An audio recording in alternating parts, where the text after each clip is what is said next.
Welcome, Amy and Maya. Thank you so much for being here today. We're super happy to have you.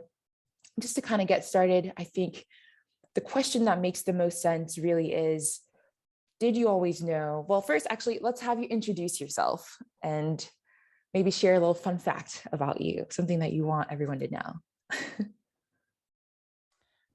Sure. So hi, my name's Amy Zitelman. I'm co-founder and now CEO of Soom Foods. We sell tahini and tahini products across the United States. And a little fun fact about me is I'm actually calling in from Israel. So it's about 5 p.m. here, and very happy to be joining you for the next 40 or so minutes. Hi, Jamie. We're just making intros, sharing, who you are and an interesting fact about you. Thank you so much for being here. Maya. Hi, everyone. My name is Maya Nazareth. I'm located in Philadelphia, and I started an organization, Alchemize Fightwear for the Fierce Female, which is a women's Brazilian Jiu-Jitsu and grappling gear and apparel company. And a fun fact about me is that I'm a female fighter as well, which is why I started my company. That's so awesome. And I'm Jamie. I'm the co-founder of Stix. We're a health brand that helps women make confident health decisions when it comes to vaginal and reproductive health. Sorry, I'm a little late. A fun fact about me is my first job was in the produce space. So I know like every single piece of information about fruits and vegetables. Amazing. I'll have to ping you later. I'm trying to get better about eating my veggies.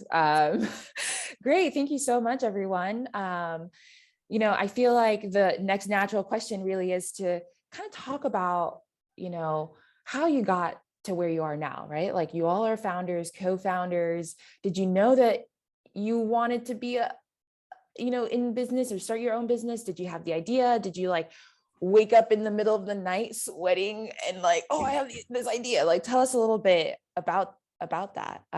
So the creation stories, essentially. Amy.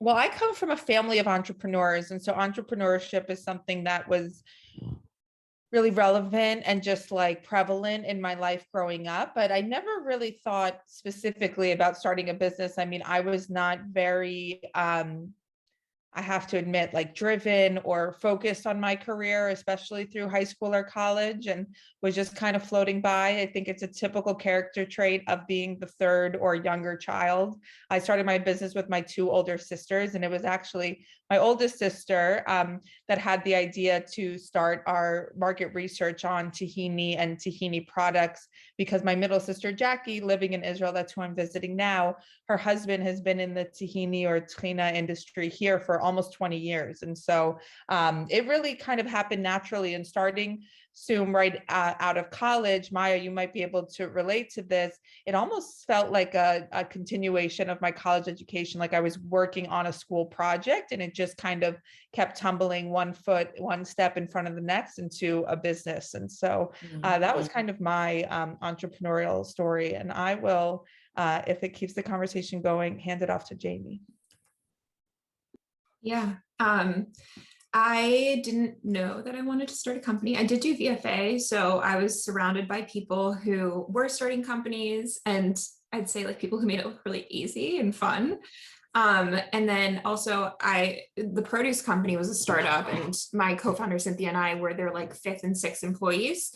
So we got to really see everything from a front row seat, and we got pretty close with the founders, and we were kind of well, if they can do it, we should do it, and we should do something that we're a little bit more passionate about. So I will say it did start feeling like a school project. We would meet on kind of nights and weekends and validate the market and do research. And it felt like I was taking an entrepreneurship class or something. And then the moment from side project to full time, I will say we did not expect to just kind of happened. We pitched out a VFA event and met our first angel investor there, and he wanted to invest, and we were oh, if he invests, then we should do this for real. So that's kind of how it happened. And I'll popcorn to Maya. Wow, that's amazing. That's such an amazing story. I want to hear more about it too. Yeah, so I actually think I knew I wanted to be an entrepreneur before I ever had an idea for my company. Mm. My freshman year of university, and I'm 23, I'm a class of 2020 grad. My freshman year, I got this job in software. Amazing job, amazing boss. I had a lot of responsibility. It was like a weird position to be in so young. And at the end of the year, I was getting paid well. He says, Maya, you do great work. And if you want a job after school, you've got it. If you want a job for the next 4 years and after school, you've got it. And I should have gone home to my mom and been like, oh my God, I study international business. I'm so excited. I have this great job opportunity so young. And I went home to my mom and I was like in tears. I was like, I look around and there's no one I want to be like in this organization. And I feel like this is the ideal opportunity for my path that I'm on. And so I just really started thinking about, well, what do I want from life? What do I want to do and create in the world? And that led me to, well, I really think I would like to start my own company. I would like to work for myself. And so over the next couple of years, I started thinking about, well, what's an idea? What does that look like? And learned a lot more about entrepreneurship. And then took my company full time about 6 months ago. That's amazing. I feel like the common thread between what everyone has said about, regarding their creation origin stories is like you were researching in this area that you're interested in, kind of felt like a school project, and sort of you had this interest and you just started doing your thing. And next thing you know, people are offering you money. And next thing you know, you own a business and you're like, whoa, like this is like legit now. Like people call me a CEO, they call me founder. Okay, like we're doing this, girl bossing, as the hashtags on TikTok will have it. But yeah, thank you so much for sharing that. I think, then, something that comes to mind, is how do you then, take that idea, right? That very early idea, and then kind of know that you can make a business out of it. There are tons of people who have ideas upon ideas. They have idea sessions, but then they never really make anything out of it. So how did you know that this idea was what you wanted, what would have been successful, if that even, or like if it was an idea that was worth having funding, for example? I can kick off. I feel like we had so many moments of doubt, Cynthia and me. Like I remember after we made the decision to quit and go full time, we were like sitting in my kitchen and I just like started crying out of nowhere. I was like, what if this is a really stupid idea? Like, what if people think we're stupid? Like you can buy a pregnancy test on Amazon. Like, what are we doing? And I feel like we kind of like, when one of us would be in that mood, the other would like hype the other up.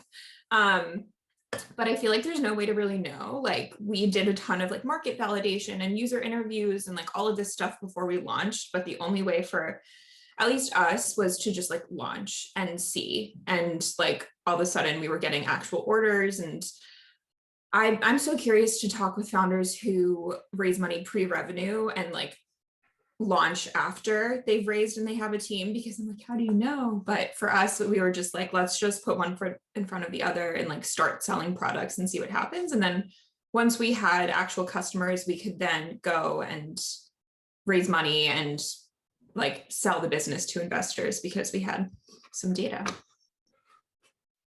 Yeah, that's awesome. Oh, Maya. I'll jump in next. I had no idea if I could do it or not. And even to this day, my business is doing 5 figures every month. And I have an employee and an intern, and it's successful by many metrics, but I still don't know what will happen. And I don't think that really ever goes away. For me, I was 20 years old starting my business. I didn't take any funding except for like grants that I got from the University of Delaware. I didn't take like investors on or loans or anything out like that. So it was all from sales. And it grew in a way that was very, like the first year, I was making maybe 2 sales per month. And I'm making sales and yeah, I have revenue, but it wasn't consistent. And I had no ability to see into the future that it would become consistent one day. So I think it's a lot of trust in yourself and listening to the market, where people were telling me, I want this product, but I didn't know because I just didn't have the experience how do I get that product out into the market? How do I connect with those people who want that product, except for the people that I've just kind of talked to in my immediate surrounding? So I guess in summary, I don't think you ever know, but you just bet on yourself at every turn. And also don't, like, if the market is telling you we don't want this, you can't be stupid and just keep going. You have to listen. Yeah, I think that's a great point. One of the biggest challenges is defining what success means. I mean, when it comes to business or looking on LinkedIn or Instagram, it might mean investors. And I have to give a huge nod to Jamie and Cynthia because they just raised a round of investment. And I have to say, after being in business for 8 years, fundraising is the hardest thing that founders have to do. So congratulations, Jamie. That was really exciting. And I use your products and I'm a huge fan, and I've known Cynthia for years. So I'm really excited for you guys.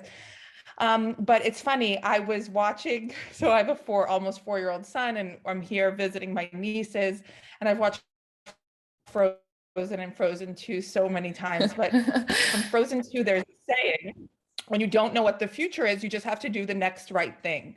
And it like really just struck me and hit home, because in entrepreneurship, you don't, exactly to your point, Matt, you don't know the future. Like, all you can do is what you think is the right next thing. All you can do is say, I'm going to go talk to this person, or I'm going to try to sell my product to that customer.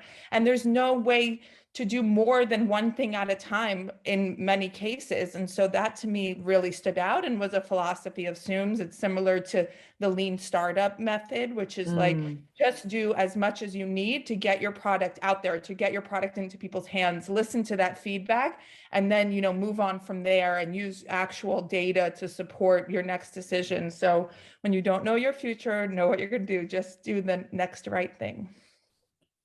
Yeah, that's amazing. I think so from everything that everyone's saying, there's a little bit of uncertainty. You just wanted to do it and you're like, kind of, why not? And that there's still that uncertainty exists, and you never, someone said that they loved the Frozen quote. And so that you'll never really know ever, really, even $100 million businesses, $1 billion businesses don't ever, tomorrow they could go bankrupt for all you know. So that's kind of a takeaway that I got from that, is you just kind of have to full send it. Yeah, and I have to say, like, especially as in the conversation of female founders, and I talk about this a lot with colleagues, and it's that idea of confidence and being comfortable with not knowing, and being comfortable being uncomfortable, which it seems like for a lot of other women like myself, I always want to know exactly what's going to happen and feel very confident and present actuals as my story. And what I've learned is that we need to present, as any business does, the biggest picture you can imagine. You know, Jamie, you might be able to discuss this given your fundraising success. And that's something that I've really taken away and worked on myself personally is there will always be uncertainties, but that just doesn't matter. Just stay confident and stay bold and big in your vision. Yeah. And with anything, there's like a certain level of risk too, to anything that you do in life, and the opportunity cost of starting one thing versus the other. So yeah. And what would you guys say are, like, you know, the 2 challenges?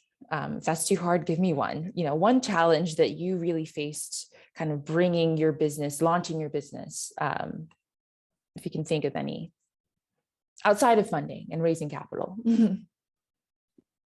I can go. For us, it was logistics. Our product is manufactured abroad, and working on that first import and also figuring out how to scale our distribution was a really big challenge.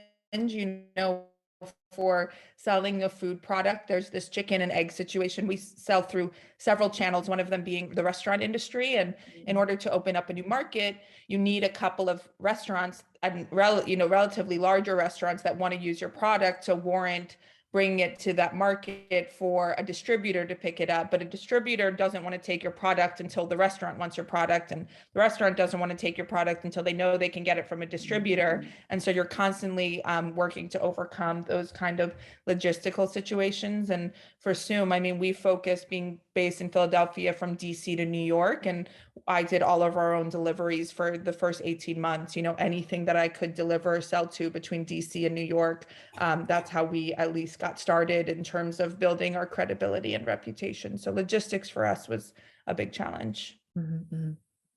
Jamie? Yeah. Also, Amy, I'm such a fan of Soom. I always have it in my house. So this is exciting for me.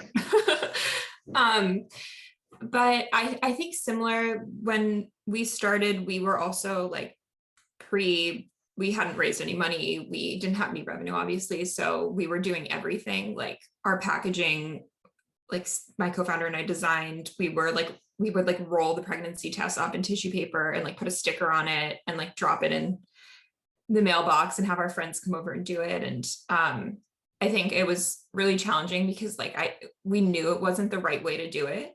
Like it should have this beautiful packaging and it should, you know, like be this great experience, but we were like, we just got to get stuff out the door. So like it was just the two of us. I don't know how people do it alone, but it's just the two of us. And we were doing everything from like email marketing to managing our website, to packing the orders, to fulfilling them, to like trying to raise money and do all the internal things. So once we brought on a team, everything got like so much easier. Maya? Yeah, for me as a solo founder, and I think I'm probably in an earlier stage of my business than both of you. I was starting my business in college and I had no idea how to manufacture a product. I didn't study like fashion design. I had no idea how to market a brand or build a brand or grow on social media or build a website that converted well. And that learning curve and having to learn everything really, really fast within 2 years, and just sort of with no money and limited time and the limited resources that you have in your own head, was really challenging. And I still find myself like every single week, every single day, like I'm learning new things and having to put myself in that fire of learning new things. But I think it's a worthwhile journey, but it's definitely a challenge. Yeah. So we've got logistics, the packaging, being on this kind of smaller side of things, and like taking your time and the journey aspect of it.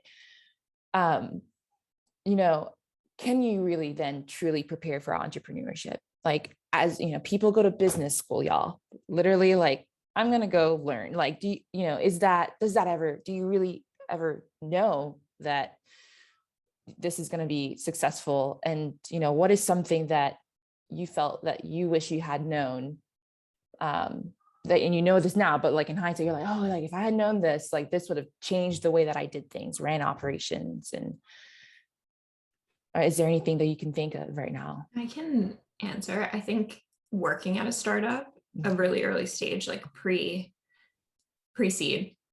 is the best thing you could do. I'm biased because that's what I did, but I don't know how I wouldn't have been able to start Stix without that experience, just because I saw so many of the challenges that we faced before, obviously in different scenarios. And other than, I mean, I don't think there's anything you can do. Like Amy. And so Maya went to UD and I went to UD. I did not study business at all, but they have an entrepreneurial program now, and some of their professors are brilliant. They teach networking, they have sales philosophy classes and things like that. And whether you can learn it in school or not, there are certain that feeling of overcoming the discomfort that you can practice. So you might not need, in my opinion, to go to school for it. Maya, I don't know if you studied entrepreneurship or just involved in the Horn program, but there are definitely skills of entrepreneurship. It's really just having to do everything yourself. Like, unless you have that, you know, I think what Jamie was referring to is really significant. Unless you have that pre-revenue investment, which Soom also didn't. We're founder funded. We're actually working on our first round, and we're about 6 months into it, after 9 years of having a business. Nobody will do it except for you, except for the founders early on. And to have that mentality or have that practice of doing everything is a great skill. So if you whether you can take a class or not, there are sales philosophies and but networking skills and just building up that comfort, I found was impressive when I got to know some entrepreneurial programs at colleges. So to the second part of my question then, is there anything that you wish you had known then? Maybe you learned it in school, or you hadn't learned it in school, or you hadn't kind of, you know, found the resources that you have now, that you would like to share? think the biggest one for me, and it's really only through time, is choosing metrics that you can track to really evaluate. We talked about, what is the definition of success, to really evaluate how you're doing. And you can't track everything, and it will take a very long time to decide what are the 6 or 7, maybe up to 12 most important things that we can track to know that the company is moving in the right direction. But until then, you do, I think, maybe get turned over in that doubt if you don't know what can either prove that you're doing well or perhaps a little bit off track. So that's through a program that I'm working on as an organizational leader called EOS. It's a book called Traction. I read it. Yeah. And it's been very instructional for Soom's growth. So I highly recommend Traction and playing around with that entrepreneurial philosophy through that book is helping me. Yeah.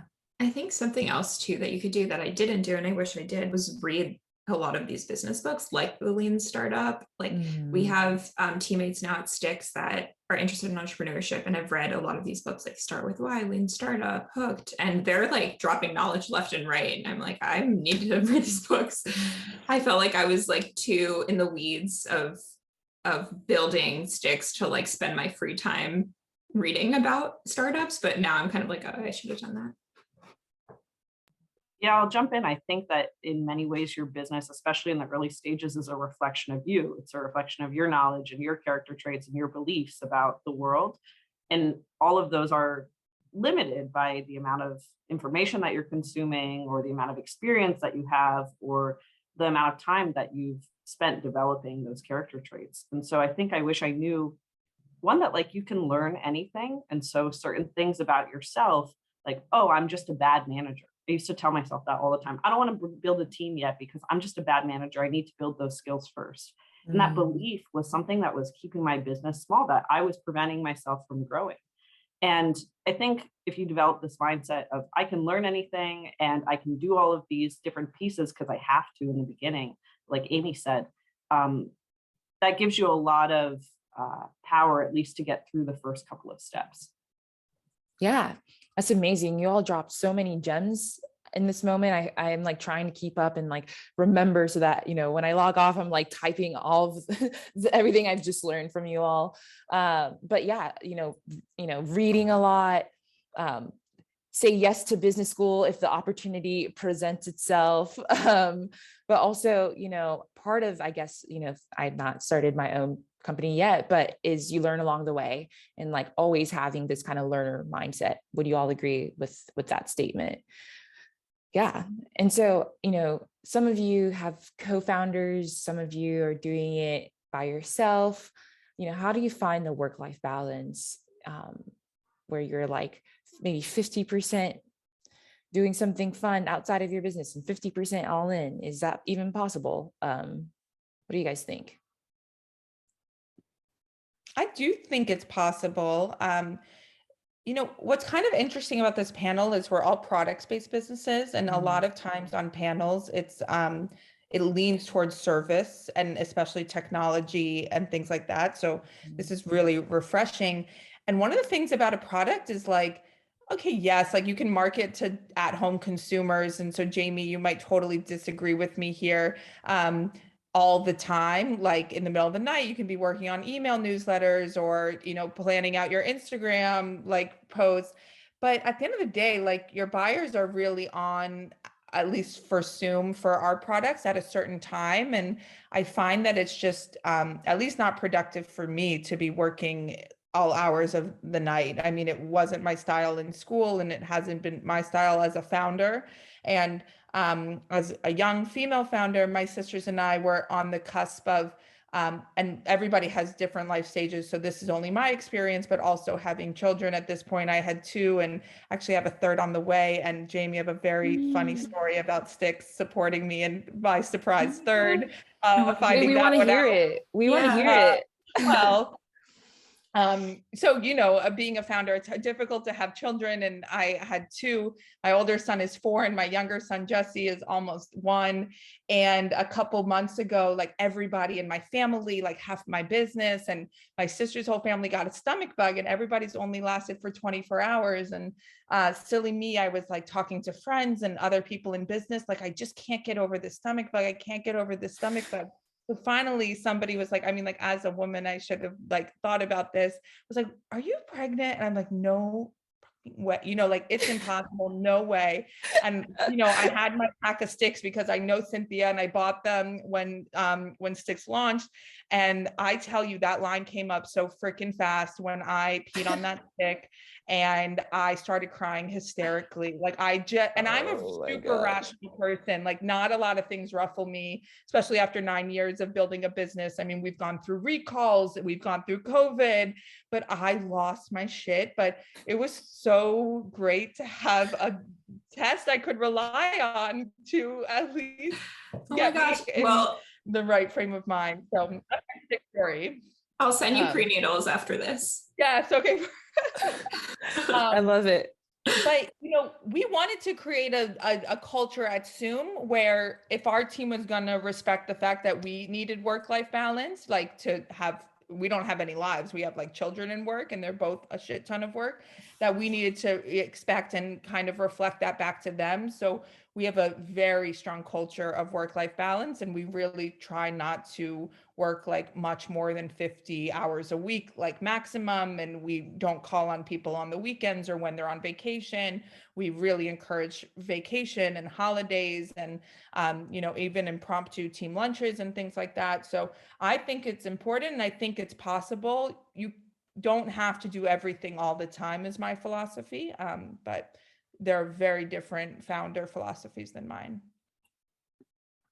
Yeah, I agree. I think you could work all the time. There's always something to do, but you would lose your mind. And I'm interviewing for a new role right now. And when the candidates have been asking about work-life balance and like how we deal with that, what I've been saying, which I think is very true of Stix, and it sounds like Soom also, like hours wise, I think it's very reasonable. People sign off by 6, probably like max 50 hours a week. But when you're on, like you're on. And it is like, it feels like when I'm working, that's the only thing in my life. And then I kind of shut my computer and I have to like recalibrate. And I'm like, okay, like I'm actually a human and I have other things going on. So it takes practice. I think like if you have the personality where you tend to work all the time and like you find a lot of value in work, which is great, it can be really hard. So for me, the hardest part is like not necessarily spending all my hours working, but shutting my brain off. Like sometimes I'll find that like 3 hours after I've stopped working, I'm still like thinking about it. And then I get mad at myself and I'm like, why am I doing this? So I don't know, it's hard. If anyone knows how to stop doing that, let me know. Yeah, I'm still very much in that, what you're saying, Jamie, not being able to, and I'm also a smaller team, like it's me and one other person. So turning off my brain and being able to kind of shut down the business is something that is ongoing. But I will say that if you don't have other areas of your life that feed your creativity and feed you as a person, it will become hard to be creative in your business because all you're looking at every single day is the same thing. So I think that it's really important to take care of your body and take care of your mind and do something else that lights you up in another way as much as you can so that you can feed your business and you're a person at the end of the day, feed your life. Yeah.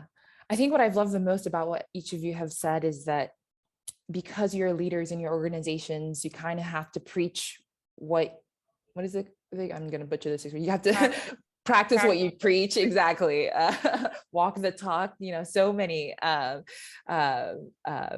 analogies there, but yeah. And so like, if you take that rest, the time to rest, and you tell your team members like, hey, like it's okay to rest sometimes, and then they're seeing you do that, they're going to feel more comfortable to do that as well. So like being the kind of the figureheads and leading by example, another one there.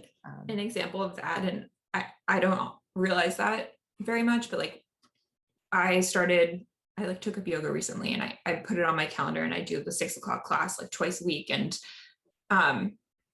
like the week after I added that to my calendar and Slacked people like signing off early for yoga, I noticed like the next week, 4 people were like signing off early for Soul Cycle, signing off early for or drinks with friends. And I was like, oh my gosh, like I like Slack Cynthia, like we need to do this more and like tell people, because sometimes I would do it, but I wouldn't necessarily Slack it because I don't know, I just didn't think to. So I think that's really important. And now we have like in our onboarding and like culture deck, we say like you have to use your vacation days, like your manager will check in like every quarter and make sure you're using them. Like we made them not roll over. And at first I was like, that's so mean. And then we kind of were like, no, they're not going to roll over because like you need to use them.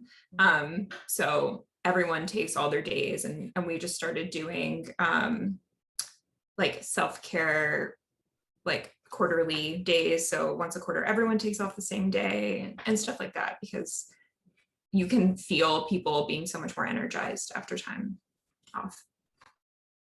Yeah, the culture is just as important as to the financial growth of the business, because the culture is the people and the business is the people. So I love that. And my last question for you before I open it up for questions is, for those in the audience that are kind of thinking about starting their own business one day, what advice do you have for them?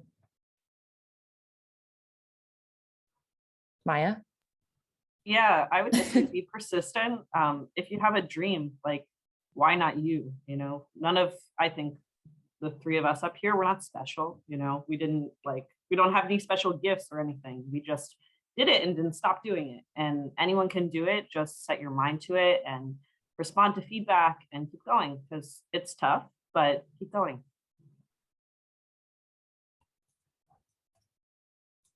Yeah, I think anyone can do it. It's not that, I mean, it's hard, but like the actual work itself isn't that difficult. You just have to do it and move forward through it, and then hire people who can do it better than you.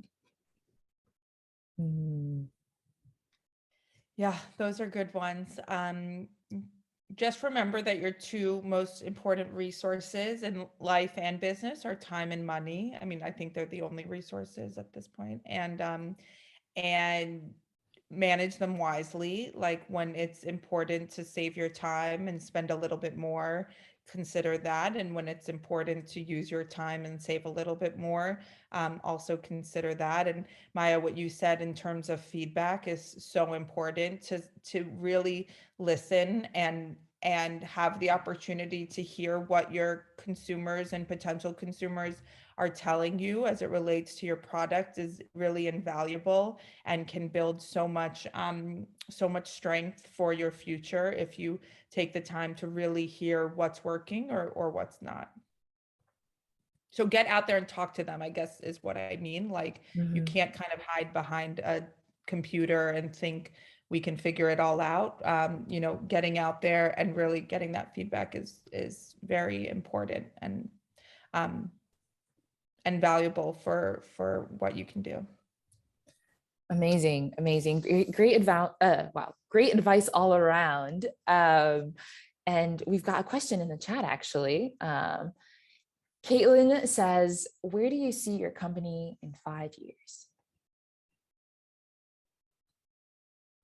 Maya, I'm curious for you because you're at such an exciting stage. Yeah. I think that's for everyone, yeah.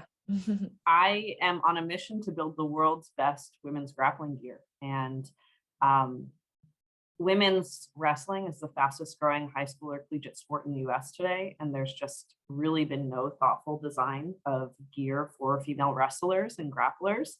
Same with Brazilian Jiu-Jitsu and the UFC. It's just exploding. Women's martial arts have exploded by over 2,000% in the last 7 years. So I see myself as, a industry leader in building innovative gear for women and a household name in the women's MMA space.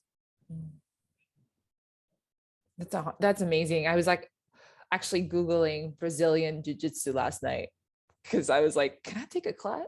You should definitely do it. It's such a good thing for women to be able to defend yourself, but also to be in that state of play and feel strong and feel powerful. So definitely do it. Yeah. The thought that I had was like, man, like as soon as I learn how to do this, I will be unstoppable. Literally no one will be able to tell me anything, but you will. Yeah. Amy, Jamie, anything? Where do you see your company in 5 years? I hope Soom will be acquired. So Soom will be almost 10, will be 9, I guess, this in May, and 10 next year. And by 15 years, we hope to have been acquired to hit a revenue goal of $50 million, so that a larger company that sees value in our brand and the products that we have on market would see value in taking over what we've built. Amazing. So exciting. I think that in 5 years, we want Stix to be like a household name. So the same way you think about like Clear Blue or Tampax or Monistat, any of those brands. So that way, when you start thinking you might have a yeast infection, the first thing you do is go to the Stix site or go to your Target and pick up a Stix product there. So that kind of means like distribution for us, trying to get into retailers, really like ramping up our product suite and marketing team and investing in our e-commerce site. That's amazing. All of these are by no means easy goals to get to, but I think you all have what it takes. Clearly, you've already started.